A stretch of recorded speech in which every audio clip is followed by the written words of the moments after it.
56,600 full-time jobs gone from Ontario alone and steel mills in Sault Ste. Marie, cutting 1,000 workers at a time, and auto plants across Oshawa and Windsor going dark, and 22 lumber mills permanently closed since 2022, and another 50 running at reduced capacity.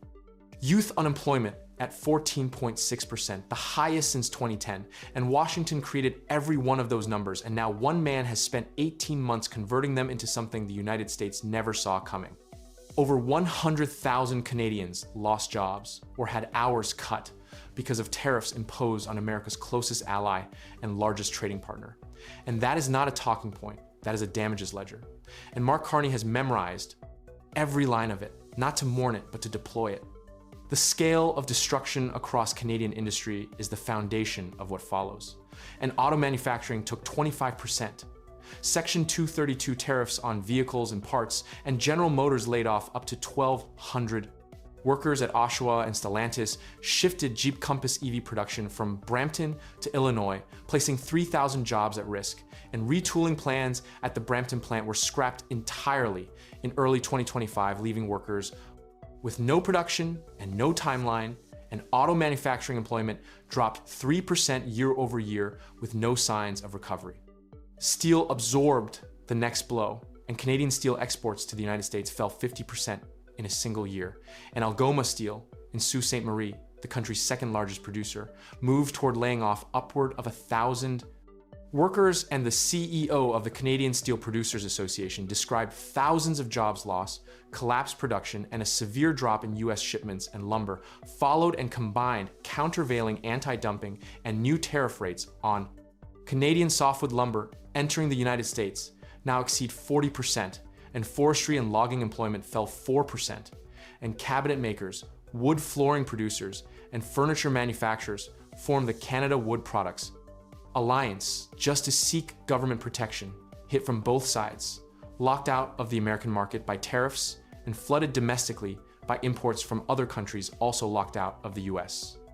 In April 2025 alone, the Bank of Canada confirmed goods exports to the United States dropped over 15% in a single month, and the unemployment rate in Windsor-Sarnia hit 10%, and national payroll employment in US dependent industries fell 27,000 in a year, and 1,500 companies applied for emergency work-sharing programs just to avoid laying off another 54,000 workers. These numbers were made in Washington, and Carney has decided they will be paid for there. The retaliatory architecture he constructed is worth understanding because it reveals the strategic logic operating beneath the surface, and Canada maintained counter-tariffs on American steel, aluminum, and non-CUSMA compliant automobiles.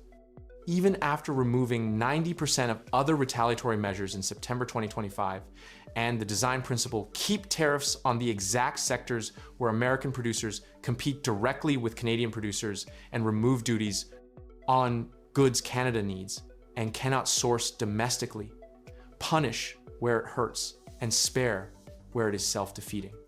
In November 2025, Carney phased out horizontal remission on American steel used in Canadian manufacturing, meaning counter-tariffs on US steel now hit in full force.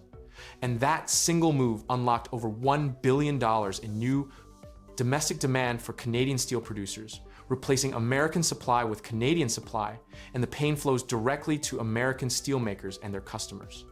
Canada also tightened tariff rate quotas for steel imports from non-FTA partners, cutting them from 50% down to 20% of 2024 levels, and the back door allowing dumped foreign steel to undercut Canadian producers was closed. And sources close to the Trade Ministry call this the mirror strategy for every sector Washington damaged. With tariffs, Ottawa builds domestic or alternative supply to replace it, then locks the United States out of that same sector in Canada's market. And the restructuring it produces is permanent even after tariffs end. The export redirection runs parallel to the tariff architecture. And starting spring 2026, interprovincial rail freight rates are being cut by 50%, making it economically viable to ship Canadian steel east-west within Canada rather than north-south to the United States. And the buy, Canadian policy now mandates Canadian steel, aluminum, and softwood lumber in all federal contracts exceeding $25 million and over 230 steel. Firms have applied for restructuring support, and nearly 37,000 workers are being carried through the transition. On lumber, the Build Canada Homes Agency, funded at approximately $700 million, prioritizes Canadian wood products for housing construction. And $500 million in BDC Softwood Lumber Guarantee Program loans were topped up for 2026 with another $500 million from the Large Enterprise Tariff Loan Facility. And the logic is simple. If the United States will not buy Canadian lumber, Canada will use it to build Canadian housing. On automotive, a deal opened a manufacturing channel for 49,000 Chinese vehicles entering at a 6.1% tariff, scaling to 70,000 by 2030, with Chinese automakers required to establish Canadian manufacturing joint ventures within 3 years. And a South Korea MOU on clean vehicle manufacturing has already been signed. And this is not about selling foreign cars to Canadians. It is about attracting the manufacturing investment that American tariffs drove out of Canadian plants and attracting it from partners not subject to Washington's trade policy swings. On agriculture, a Beijing deal restored $4 billion in canola market access, and European Union fast-track trade talks are underway, and a Japan energy and mineral agreement has been signed, and India outreach is active. Canada's export share to the United States dropped to 71.7% in 2025, the lowest since the early 1980s, and non-US trade surged $69 billion in a single year. And Ottawa's internal documents describe this not as temporary hedging or tactical maneuvering, but as irreversible. Then came February 20th, 2026. The United States Supreme Court ruled 6-3 that the International Emergency Economic Powers Act does not authorize the President of the United States to impose tariffs. And Chief Justice Roberts wrote that those words cannot carry that weight, and every IEEPA tariff was struck down. And the 35% blanket tariff on non-CUSMA Canadian goods illegal, and the fentanyl tariffs illegal, and the Liberation Day reciprocal tariffs illegal, and the foundation of the entire trade war was demolished by the same court system. And Canada did not have to argue that case because the American judicial system handed Ottawa a weapon and asked for nothing in return. Donald Trump replaced IEEPA with Section 122 tariffs, capped at 15%, expiring in 150 days, and already facing legal challenges from 24 state attorneys general, and the replacement tools weaker. And the legal footing is shakier. And Canada's legal team is documenting every development. For the CUSMA joint review scheduled for July 1st, 2026, this ruling transforms Canada's position at the negotiating table, and under Article 34.7, all three parties assess the agreement's performance and decide whether to extend it 16 years to 2042 or allow it to expire. And the Trump administration has signaled it intends to use the review to demand concessions on auto rules of origin, agricultural market access, and restrictions on Chinese investment. Here is a structural problem. Every piece of leverage Washington believed it held entering that room has either been eliminated or weakened. And IEEP, a tariffs declared illegal by the Supreme Court, and Section 232 tariffs, under escalating legal challenge, and the threat to walk away from CUSMA reduced.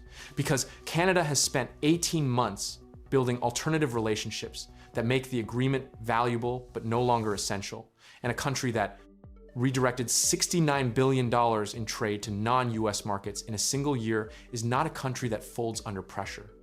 Canada arrives at the July table carrying signed trade partnerships with China, the European Union, Japan, South Korea, India, the United Kingdom, and Norway, and a Supreme Court ruling declaring the primary tariff instrument illegal, and a damages ledger documenting over 100,000 jobs lost to those illegal tariffs, and $81.8 billion in defense reinvestment building, strategic autonomy, and buy Canadian policies actively locking American suppliers out of government procurement, and over 70% public support for trade diversification, creating a rare political consensus. Oxford Economics has warned that losing CUSMA exemptions would cause long-term economic damage, affecting both sides of the border. And 36 American states count Canada as their top export destination. What Washington is about to discover at that table in July is that the price of 18 months of economic aggression was not absorbed by Canada. It was recorded carefully, permanently, and now it is due.